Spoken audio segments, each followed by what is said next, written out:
Every market cycle reaches a stage where underlying realities begin to surface, not through dramatic headlines or sudden analyst reversals, but through structural shifts. Ratios stabilize, spreads stop compressing, earnings begin to reflect sustained pricing strength. Quietly, the data starts to tell a different story. We appear to be approaching one of those inflection points. For more than a decade, precious metals investors have largely favored direct metal exposure over mining equities. That positioning made sense after the financial crisis.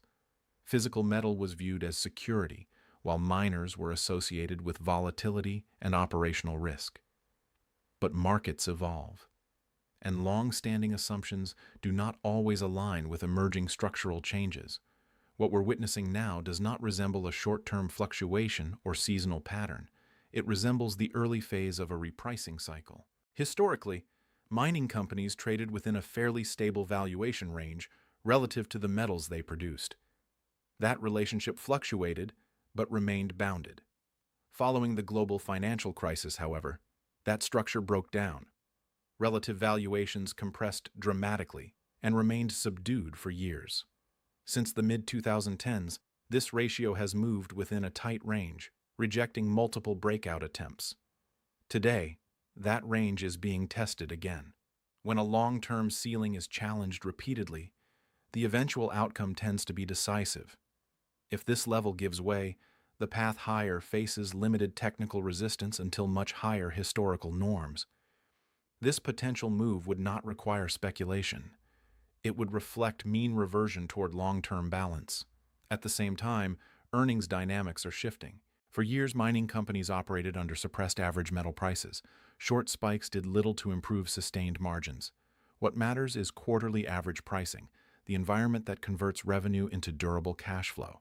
Now, producers are experiencing consistently elevated average prices. In mining, operating costs remain relatively fixed in the short term. When realized prices increase, margin expansion accelerates faster than revenue growth alone would suggest. That dynamic can significantly strengthen balance sheets and cash flow generation. If upcoming quarters reflect higher sustained averages, valuation models will adjust accordingly. Risk assessments evolve when cash flow stability improves, dividend capacity expands, debt metrics improve. Gradually, perception shifts from volatility toward operational leverage. The broader macro backdrop reinforces this shift. Currencies globally continue to face long-term purchasing power erosion. Asset prices are adjusting within that environment. Precious metals are not necessarily surging, they are recalibrating. When that recalibration gains momentum, equities tied directly to production often respond with greater sensitivity due to operational leverage. Volatility during these transitions should not automatically be interpreted as instability.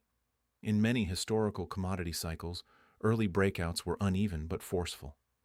Once multi-year compression phases ended, repricing occurred faster than expected.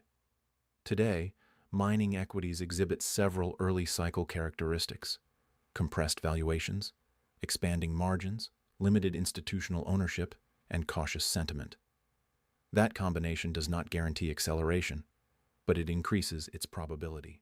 Another element developing in the background is the evolution of global trade and reserve strategies. Diversification of settlement systems and reserve holdings has been gradual but persistent.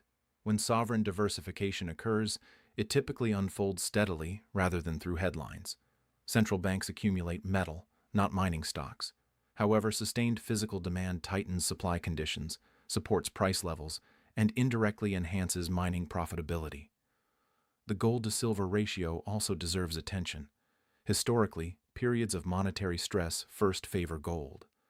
Later in the cycle, silver often begins to outperform as monetary and industrial dynamics converge. When silver strengthens meaningfully, mining equities tend to amplify that move through margin expansion. If silver were to rise substantially within a sustained pricing environment, well-positioned producers could experience disproportionate earnings growth relative to the metal's percentage gain. Supply dynamics further reinforce this structure. Years of restrained exploration and development spending limit the industry's ability to respond quickly to higher demand. New capacity cannot be added rapidly. Existing producers therefore benefit most when pricing improves. Psychology remains a key factor. Past cycles left investors cautious towards silver miners. That caution suppresses enthusiasm, but it also delays participation. Early outperformance often emerges quietly before broader recognition develops.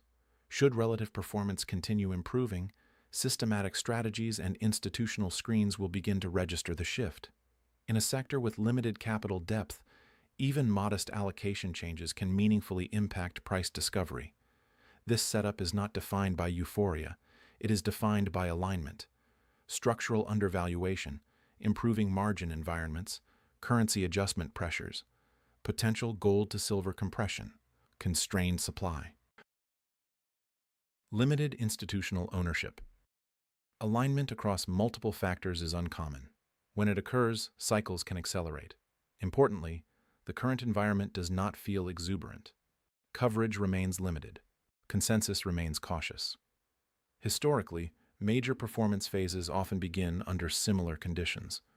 If metals continue forming higher structural bases, if quarterly earnings reflect sustained pricing strength, and if relative valuation ceilings are decisively cleared, mining equities could transition from laggards to leaders within the precious metals space. Market cycles rarely announce their beginning. Recognition tends to come after performance has already occurred. The key question is not whether silver miners can outperform in theory.